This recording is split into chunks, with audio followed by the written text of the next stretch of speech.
Hello, my name's Kieran and I'm a Temporary Accommodation Community Wellbeing Officer at Dumfries and Galloway Council.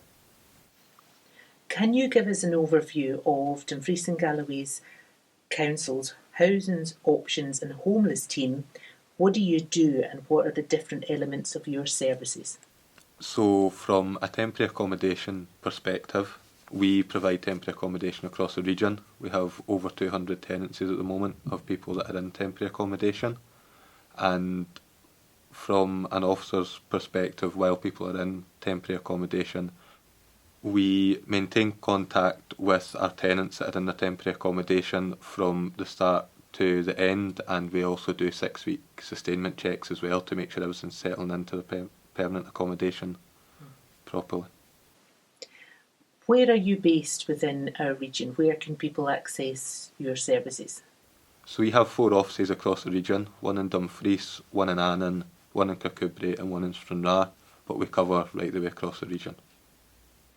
Can you explain the difference between a registered social landlord and a private sector landlord?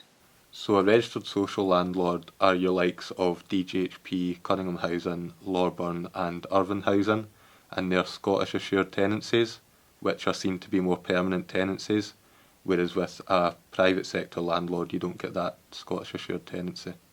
Many people in our region still believe that our council provides housing. Can you highlight how this was transferred over to Dumfries and Galloway Housing Partnership and that our council now work with partners to provide housing to those in need of a new home? So in 2003, Dumfries and Galloway Council transferred all their stock to Dumfries and Galloway Housing Partnership. There was over 2,500 tenancies that were transferred to DGHP at that point. We work very closely with DGHP and the other registered social landlords to provide permanent accommodation for our clients that come to the homeless department. We know that your team has been incredibly busy all through the COVID-19 pandemic and that you have delivered an exceptional level of service. What has changed since the COVID-19 pandemic started in relation to housing and homelessness? So, for example, the restrictions on the no people being evicted. Anything else like that that you can highlight for us?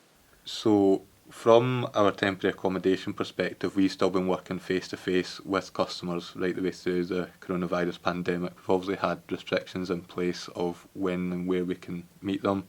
We've had our PP provided, but we are still serving that face to face contact with our clients. The sign-ups for tenancies have been slightly different. We've not been allowed to show them how to work certain things in the property because with the restrictions we weren't allowed to be in the property with them. But that's moved to over the phone, so once they're in their tenancy and signed their paperwork, we can then come back into the office and explain everything we need to over the phone from there. How do we contact you to access your services? So there's a number of ways that we can be contacted. Via the telephone through the General Council's number and asked to be put through to our department. We have online portals that we can put a contact sheet in and we can make contact with you. Through different support services such as ILS or Citizens Advice can make contact with us for you. What do you feel are the main effects which poverty has on both families and individuals? There's a lot of pressure that comes with poverty. A lot of sleepless nights for some families that are trying to feed their children, especially through the summer holidays when there's been a lack of that's extra mouths to feed.